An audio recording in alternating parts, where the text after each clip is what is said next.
Right right Srinivas Chowdary గారు okay YSR Congress party అధికార party manifesto విడుదల చేసింది. ఈ రోజు రేపో కూటమి మేనిఫెస్టో కూడా రాబోతుందని తెలుగుదేశం పార్టీ నేతలు చెప్తున్నారు.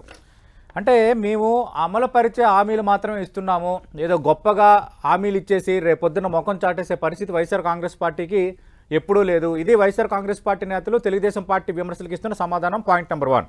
ఇక పాయింట్ నెంబర్ 2, ఇప్పుడు పెన్షన్ 4,000 ఇస్తామని చంద్రబాబు చెప్తున్నారు. దానివల్ల 1,60,000 కోట్లు ఖర్చు అవుతుంది. ఎలా ఇస్తారో చంద్రబాబు చెప్పాలనేది వైఎస్ఆర్ కాంగ్రెస్ పార్టీ అడుగుతున్న రెండో ప్రశ్న. మూడోది, చంద్రబాబు చెప్పే హామీలకి ఏడాదికి 2 లక్షల కోట్లకు పైగా ఖర్చు అవుతుంది. అది ఎక్కడి నుంచి తీసుకొస్తారు? ఇది వైఎస్ఆర్ కాంగ్రెస్ పార్టీ అడుగుతున్న మూడో ప్రశ్న. మాట్లాడండి సార్ దీనిపైన. ప్రతీక్ గారు, మొదట మీకు మన టీవీ ప్రేక్షకులకి వైఎస్ఆర్సీపీ నేత రామచంద్రరావు నా నమస్కారాలు. నమస్తే సార్.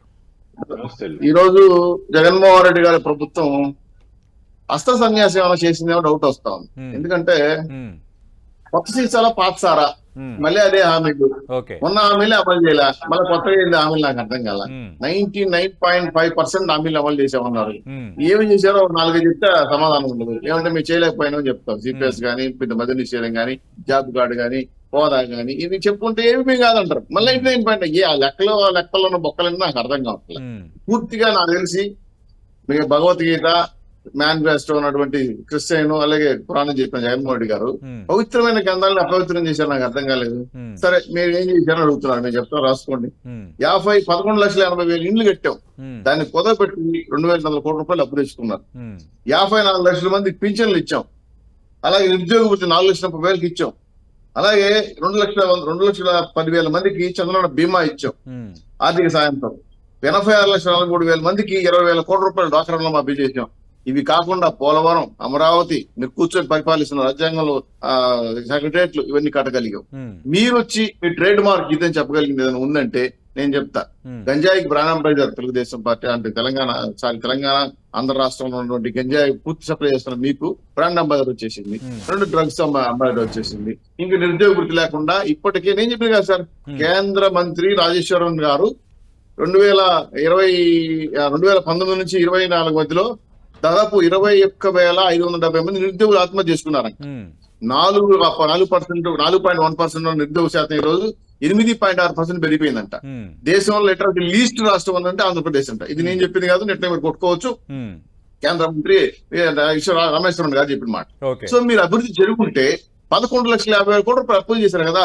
₹1,00,000 ఖర్చు పెట్టి అమరావతి అయిపోయింది, పోలవరం అయిపోయింది, హోదా సమస్యకు సమస్య పరిష్కారం అయింది, పక్క రాష్ట్రంతో ఇవి ఉన్న ఆర్థిక లాభాలతో అయిపోయినాయి కదా.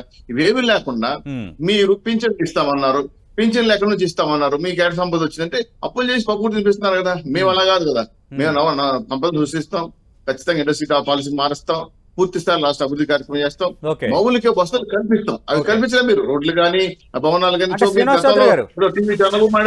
శ్రీనివాస్ చౌదరి గారు, వైఎస్ఆర్ కాంగ్రెస్ పార్టీ చెప్తున్న మాట అంటే మీ విమర్శలు తెలుగుదేశం పార్టీగా మీ అభిప్రాయాలు మీకు ఖచ్చితంగా ఉండొచ్చు, ప్రతిపక్షంగా ఉండాలి మీ అభిప్రాయాలు మీకు కొన్ని. అయితే వైఎస్ఆర్ కాంగ్రెస్ పార్టీ చెప్తున్న మాట ఏంటంటే, మేము ఇచ్చిన హామీలే నెరవేర్చాము, ఇప్పుడు కూడా నెరవేర్చడానికి అనువుగా ఉన్న హామీలు మాత్రమే ఇస్తున్నాము అన్నది వాళ్ళు రేట్ చేస్తున్న పాయింట్ నెంబర్ 1. రెండోది, అటు మిగతా అభివృద్ధి కానీ మిగతా కార్యక్రమాలకు సంబంధించి కానీ మేము ఎక్కడ కూడా అవినీతి లేకుండా డైరెక్ట్ బెనిఫిషియరీ ట్రాన్స్ఫర్ కింద లబ్ధిదారులకు అందించాము. 2. మూడోది ఏమంటున్నారంటే, ఒకప్పుడు పప్పు బెల్లాల్లాగా ఈ పథకాల పేరుతో డబ్బులు పంచుతున్నారు, ఇది ఒక శ్రీలంకగా మారిపోతున్నారు, మరి అదే తరహా పథకాలను సూపర్ 6లో ఎందుకు పెట్టారనేది వాళ్ళు అడుగుతున్న మూడో ప్రశ్న. 4వ ప్రశ్న, జగన్మోహన్ రెడ్డి లేదంటే వైఎస్ఆర్ కాంగ్రెస్ పార్టీ ప్రభుత్వం అమలు పరుస్తున్న పథకాలు అవి తప్పుడు పథకాలు, మేము రద్దు చేస్తామని చంద్రబాబు నాయుడు కానీ టీడీపీ నేతలు కానీ చెప్పగలరా? ఇది డైరెక్ట్గా నేను సీఎం అడిగిన ప్రశ్న. మంచి మాట చెప్పారు. సంక్షేమానికి పుట్టినలే చంద్రబాబు నాయుడు తెలుగుదేశం పార్టీ సార్. సంక్షేమ కార్యక్రమం ప్రారంభించింది మేము. తర్వాత మీకు అంతర్గతంగా రాజ్యాంగబద్ధంగా విషయం చెప్పాలి. భారత రాజ్యాంగం రచించిన అంబేద్కర్ ఒక మాట అన్నారు, సంక్షేమాలు ఉపశయనాలు మాత్రమే, జీవితకాలం ఇచ్చుకుంటూ పోవడం కాదు. కాబట్టి సంక్షేమాలు అమలు చేయడం కోసం బిలో ప్రావర్టీ లెవెల్ ఎవరైనా ఉన్నారో కుల ప్రాతిపదికంగా మత ప్రాతిపదికంగా తీసుకుని హెల్ప్ చేయాలి. ఓకే, అంతేగాని సంశయం పెట్టుకొని పప్పుల బెల్లాలు వేస్తామని అప్పు చేసి పప్పుల బెల్లాలు వస్తామంటే ఓకే, బటన్ నొక్కడా ముఖ్యమంత్రి సార్. ఓకే. 5,000 రూపాయలు ఇస్తే టీ కొట్లో పనిచేసే పిల్లలు నొక్కుతాడు బటన్ కుట్టుకొని. దానికి ముఖ్యమంత్రి కావాలా? అంటే శ్రీనివాస్ చౌదరి గారు, అంటే మీరు కూడా సూపర్ సిక్స్ లోని మహాలక్ష్మి, ఉచిత బస్సు ప్రయాణం, తర్వాత అమ్మఒడి ఒకరికి కాదు నలుగురికైనా ఇస్తాను, మరి ఇవన్నీ కూడా దాదాపు వైఎస్ఆర్ కాంగ్రెస్ పార్టీ పథకాల్లో కొన్ని ఉన్నవే కదా. వాళ్ళ పథకాలు తప్పైనప్పుడు అవి ఆర్థిక వ్యవస్థను చిన్నాభిన్నం చేస్తున్నప్పుడు మీరు అలాంటి పథకాలు మళ్ళీ సూపర్ సిక్స్ లో ఎందుకు పెట్టినట్టు? మేము చెప్తాం చేస్తాం కాబట్టి చెప్తాగలుగుతున్నాం. మాకు సంపద సృష్టించడం మాకు తెలుసు, ఇండస్ట్రీ ఏ విధంగా వస్తే మాకు తెలుసు. 1,30,600 ఫ్యాక్టరీలు వస్తే దాదాపు 60,000-70,000 మంది ఉద్యోగస్తులు వచ్చాయి. మేము స్కిల్ డెవలప్మెంట్ మీద 64,000 మంది ఉద్యోగాలు ఇచ్చాం. ప్రభుత్వ ఉద్యోగాలు 1,000 ఫినిష్ చేసాం. 2 లక్షల పైసలకు ఉద్యోగాలు ఇచ్చాం గవర్నమెంట్ లో. మీ గవర్నమెంట్ లో ఎన్ని వచ్చాయి చెప్పండి, ఏ ఫ్యాక్టరీలు వచ్చాయి చెప్పండి. 11 లక్షల కోట్ల రూపాయలు 13 లక్షల కోట్ల రూపాయలు గ్రౌండింగ్ అయిందని చెప్పారు విశాఖ సమ్మిట్ లో. ₹1 వచ్చిందా? ₹1 గ్రౌండింగ్ అయిందా? ఇదే నేను మాట్లాడుతుంది. ఇప్పుడు సంపద సృష్టించకుండా మీరు సంక్షేమాలు ఇచ్చుకుంటా పోతే పట్టణ కూడా ముఖ్యమంత్రి కూడా ఉండేది. శ్రీనివాస్ చౌదరి గారు, ముఖ్యమంత్రి గాని వైఎస్ఆర్ కాంగ్రెస్ పార్టీ నేతలు ప్రధానంగా ప్రస్తావిస్తుంది అంటే మేనిఫెస్టో 2014లో ఒక మేనిఫెస్టో ఇచ్చారు, 650 హామీలు ఇచ్చారు. ఆ మేనిఫెస్టో వెబ్సైట్లో తీసేశారు. ఎన్ని హామీలు నెరవేర్చారో చెప్పలేని పరిస్థితి. అందుకు 2014లో ఇచ్చిన మేనిఫెస్టోలో ఏ హామీ అమలు పరిచామో ధైర్యంగా చెప్పండి. మేము 2024లో ఇచ్చిన మేనిఫెస్టోలో ఏ హామీ అమలు పరిచామో మేము ధైర్యంగా చెబుతున్నాము. ఇది ఆ పార్టీ నేతలు పదే పదే విసురుతున్న సవాల్. సార్ నోరు తెరిస్తే అబద్ధాలు మాట్లాడితే ఫేక్ న్యూస్లు ఎవరికి కావాలి సార్? అన్నం పెట్టి అన్నా కంటే పేదవాడిని నోరు కొట్టి పూజించేశారు, ప్రజాప్రస్థానం పలగొట్టారు. అంతెందుకు సార్, సమగ్ర భూ చట్టం అంట రాష్ట్రంలో ఆస్తులను తగలు పెట్టేశారు. మిగిలింది మా ఆస్తులు.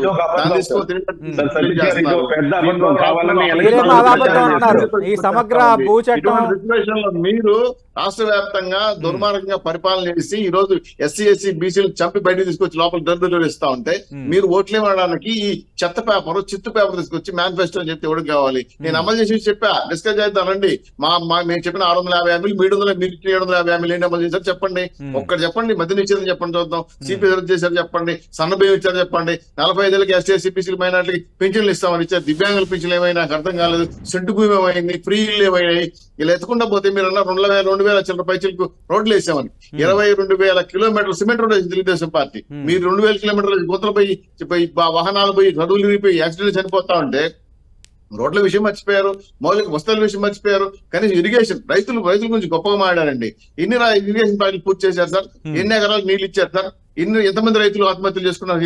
5 ఏళ్లలో, గడిచిన 5 ఏళ్లలో కౌలు ఆత్మహత్యలో మొదటి స్థానంలో, అదేవిధంగా రైతుల ఆత్మహత్యలో 3వ స్థానంలో ఉన్నాం. ఇంత దుర్మార్గంగా పరిపాలన చేస్తే రైతులు ఆత్మహత్య చేసుకుంటారు. బ్రహ్మాండంగా ఇండస్ట్రీలు వస్తే 8,000 మంది నిరుద్యోగులు చచ్చిపోతారు. నాకు అర్థం కాలేదు. నిరుద్యోగ శాతం 8.6% ఎందుకు పెరిగింది నాకు అర్థం కాలేదు. ఇలా మాట్లాడుకుంటా పోతే ఏ అభివృద్ధి లేకుండా ఆంధ్ర రాష్ట్రాన్ని బీహార్ గా మార్చేసాం. మీరు చెప్పారు వాషింగ్టన్ డీసీ చేస్తాడు జగన్మోహన్ రెడ్డి, మర్చిపోయారు, గుర్తుపెట్టుకోండి. వాషింగ్టన్ డీసీ చేస్తాడు ఆంధ్రప్రదేశ్. మన డీసీ ఆడా బీసీ ఆడా? పూర్తి స్థాయిలో రాష్ట్రాన్ని తొంగలో దొక్కేసి ల్యాండ్ శాండ్ మైన్ దోసేసుకొని రాష్ట్ర వ్యాప్తంగా వ్యాపారాలు చేసుకుంటే ₹1,000 కోట్ల సంపాదించుకున్నారు. అభివృద్ధి లేదు, అభివృద్ధి లేదని మేము చెప్తున్నాం. అభివృద్ధి అయితే 3 రాజధానులు ఏమైనాయి, 4 రాజధానులు ఏమైనాయి, 1 రాజధాని ఏమైంది, అన్ని రాజధానులు పక్కిలిపోయాయి కదా. కనీసం విభజన అంశాలు నిధులు తెచ్చుకునే ప్రశ్న ఏర్పడుతున్నాం. మీరు మమ్మల్ని ప్రశ్నిస్తున్నారు. నాకు అర్థం కాల. మహిళల రక్షణ లేదు, దిశా చట్టం లేదు, మహిళల మీరు ప్రస్తావించారు. 2014-19లో భారతీయ జనతా పార్టీ మీరు జనసేన కలిసే ఉన్నారు, అదొక అంశం. రెండోది వైఎస్ఆర్ కాంగ్రెస్ పార్టీ 5 ఏళ్ళు అధికారంలో ఉంది కాబట్టి వైఎస్ఆర్ కాంగ్రెస్ పార్టీ కూడా బాధ్యత ఉంది. నేను ఆ విషయంలో కాదనటం లేదు. కానీ మళ్ళీ మీరు అదే భారతీయ జనతా పార్టీతో కూటమి కట్టారు కాబట్టి తిరిగి ప్రత్యేక హోదా విభజన హామీలు ఖచ్చితంగా నెరవేరుస్తామని మేనిఫెస్టోలో స్పష్టంగా చెప్పగలరా? ప్రత్యేక హోదా ముగిసిన అధ్యాయం వాళ్ళు అంటున్నారు. మీరు ఈ మేనిఫెస్టోలో లేదు ప్రత్యేక హోదా ఈజ్ అలైవ్, మేము తీసుకొస్తామని చెప్తారు స్పష్టంగా. సతీష్ గారు 3 పార్టీలు ఉమ్మడి కుటుంబి డిస్కస్ చేస్తా ఉంది. మేనిఫెస్టో రిలీజ్ చేసినప్పుడు అంశాలపైన పొందుపరుస్తాము. ఇప్పుడు నీ ముందే చెప్పకూడదు, అధికార ప్రతినిధి అయినా అంటే మళ్ళీ అదే బీజేపీతో ఎక్కడైతే మోసం చేసిందని ఏ బీజేపీతో తెగతింపులు చేసుకుని వచ్చారు, మళ్ళీ అదే బీజేపీతో మీరు కూటమి కట్టారు కాబట్టి కేంద్రంలో వాళ్ళే అధికారంలో వస్తారని వాళ్ళు అంచనాలు ఉన్నారు కాబట్టి ఒకవేళ రేపొద్దున కేంద్రంలో భారతీయ జనతా పార్టీ అధికారంలోకి వస్తే త్వరితగతిన విభజన హామీలన్నీ నెరవేరుస్తారన్న బలమైన హామీ ఇవ్వగలరా ప్రజలకి? సార్ ఈ అంశాలు ఇప్పటికి కొన్ని వందల సార్లు పబ్లిక్ మీటింగ్ లో చెప్పుకున్నాం. రాష్ట్ర ప్రయోజనాలు తప్ప మాకే ప్రయోజనాలు లేవని జనసేన తెలుగుదేశం బట్టి గంటాపరంగా మాట్లాడాము. బీజేపీ వారితో మాట్లాడాము, వాళ్ళు కూడా సానుకూలంగా స్పందించారు. అందుకే మేనిఫెస్టో లేట్ అవుతా ఉంది. దీని మీద ఆంధ్ర రాష్ట్ర దృష్టి పెట్టుకుని కార్యక్రమం చేస్తున్నాం. మేము అబద్ధాలు చెప్పాల్సిన అవసరం లేదు, మేము అమలు చేసాము. కాకపోతే మా రాష్ట్ర ప్రయోజనాలు ముఖ్యంగా కట్టుబడి ఉన్నాం. రాష్ట్ర ప్రయోజనాలు దృష్టిలో పెట్టుకుని పొత్తు పెట్టుకున్నాం. ఖచ్చితంగా మేనిఫెస్టోలో ఈ అంశాల ప్రస్తావన ఉంటుందని అంటున్నారు. 100% పొందుపరుస్తాము. రాష్ట్ర ప్రయోజనాలు తప్ప వేరే ప్రయోజనాలు మాకు లేదు. ఈ రాష్ట్రాన్ని మేము కేసుల కోసం, డబ్బుల కోసం, వ్యాపారం కోసం తగ్గట్టు పెట్టే పరిస్థితి మాత్రం కాదు. కాబట్టి ఈ రోజు జగన్మోహన్ రెడ్డి గారు మీరు చెప్పండి. రైట్ కాబట్టి ఈ పాయింట్ రైజ్ చేశారు కాబట్టి శ్రీనివాస్ చౌదరి గారు నిన్న ముఖ్యమంత్రి కూడా ఇంట్రెస్టింగ్ కామెంట్ చేశారు. అటు వీళ్ళందరూ కూడా హైదరాబాద్ ఏపీలో తిరుగుతున్న చంద్రబాబు దత్తపుత్రుడు ఉండదు హైదరాబాద్లో, ఎన్నికలు అయిపోగానే మళ్ళీ వాళ్ళు హైదరాబాద్కి వెళ్ళిపోతారు. ఇది నిన్న ముఖ్యమంత్రి చేసిన కామెంట్. సార్ ఇప్పుడు జగన్మోహన్ రెడ్డి గారికి ఏమన్నా సైకలాజికల్ డిజార్డర్ ఏమైనా ఉందని నాకు డౌట్ వస్తా ఉంది.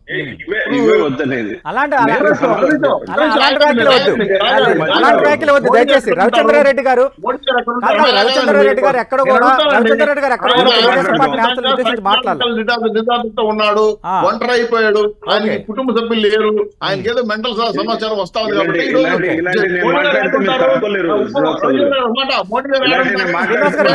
కాబట్టి వద్దు సార్, ముఖ్యమంత్రి ఒక కామెంట్ చేస్తే దానిపైన రెస్పాండ్ అవ్వండి. ఇదే రాంగ్ జరుగుతుంది డిబేట్స్ లో. రవిచంద్ర రెడ్డి గారు అర్థవంతంగా మాట్లాడారు, మీరు కూడా ఇప్పటి వరకు అర్థవంతంగా మాట్లాడారు. సడన్ గా ఇలాంటి వ్యాఖ్యల వల్ల ఏమైందంటే అసలు డిబేట్ పక్కదారి పట్టారు. మంచిగా మాట్లాడితే నేను అడ్డుపడను. విషయం వీక్ ఉన్నప్పుడే పబ్లిసిటీ పీక్ గా ఉంటది. జగన్మోహన్ రెడ్డి గారు ఏదైనా చేసింది చెప్పండి అంటే 5 ఏళ్లుగా 0, ఏమి చేయలేదు రాష్ట్రానికి. చేయబోయే నీకు బ్రాండ్ ఎంబర్ అంటే ఏం బ్రాండ్ ఉందని చెప్పండి. గంజాయి డ్రగ్స్ బ్రాండ్ ఎంబరా, జే బ్రాండ్స్, భూమ్ భూము, status, DSC, mega water bottle మీరు ఇచ్చే బ్రాండ్ వస్తే నాకు అర్థం కాలేదు. నేను ఒకటే అడుగుతున్నా, రైతులు బ్రహ్మాండంగా రైతు భరోసా కేంద్రాలు పెట్టారన్నారు. దేనికి పెట్టారు సార్? ఇరిగేషన్ ప్రాజెక్టులు పూర్తి చేయకుండా, నీళ్లు ఇవ్వకుండా, పంటలు పండకుండా రైతులు ఆత్మహత్య చేసుకుంటాం అంటే రైతు భరోసా కేంద్రాలు పెట్టుకుని పళ్ళు కూర్చొని మేము రాత్రి ప్యాకెట్ అడుగుతున్నారు. కూర్చొని మేము రైతులు పంటలు పండించట్లా, క్రాప్ పంట పండించేశారు. గతంలో ప్రోత్సాహం గురించి చెప్పారు మా రవిచంద్ర గారు. ఒక మాట చెప్తాను, ఈరోజు ఆక్వా పరిశ్రమలో దరిద్రంగా రాష్ట్రం దివాళా తీసిపోయింది. ఈరోజు ఆక్వా పరిశ్రమే లేదు. మీరు ఇచ్చే సీటు, మీరు ఇచ్చే కార్యక్రమాల పైన రొయ్యల పిల్లలు వేయడం మానేశారు, చేపలు ఉత్పత్తి చేయడం మానేశారు. మీరు గుర్తుపెట్టుకోండి, మీ పాలసీ గతంలో ₹1 కరెంట్ ఛార్జ్ ఇచ్చేవాళ్ళు, మీరు ₹4.5 కరెంట్ ఛార్జ్ చేశారు రైతులకి, బాకో రైతులకి. మీకు పట్టలేము, చేతులు ఎత్తేశారు. పోర్టులు దేని ఇస్తారు నాకు అర్థం కాలేదు. ఏం చేస్తారు సార్ పోర్టులు? నాకు అర్థం కాదు. ఎంతమంది ఉద్యోగులు పోర్టులు పెట్టుకుని కేంద్ర ప్రభుత్వం నిధులతో ఇచ్చేది. ఇంకోటి ఏం చెప్పారు, విలేజ్ పోర్టుల వల్ల అభివృద్ధి జరగదనుకోవడం తప్పు సార్. పోర్టుల వల్ల చాలా అభివృద్ధి జరుగుతుంది, ఆర్థిక పరంగా చాలా సంపద సృష్టించబోతుంది రాష్ట్రాలకి. మీరు ఆంధ్ర రాష్ట్రంలో ఏ సమస్య ఇచ్చారు, ఏ కార్యక్రమం చెప్పండి. కేంద్ర నిధులతో మీరు సెక్రటరీ నాకు